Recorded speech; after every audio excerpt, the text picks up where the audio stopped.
1941年10月初2，莫斯科会战爆发，德军展开大号红台行动的进攻，要伫个寒天前进攻莫斯科。苏联军拼死抵抗，加上天气真歹，上尾也由苏联军摕到胜利，佮致使希特勒甲纳粹德国的战败。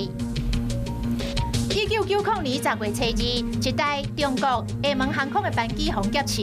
劫机者威胁讲身躯有炸弹，要飞到台湾的中正机场，但是油无够，伫个白云机场降落，结果启动着停伫个地面的西南航空甲南方航空，有128个人死亡，当中有31个台湾旅客。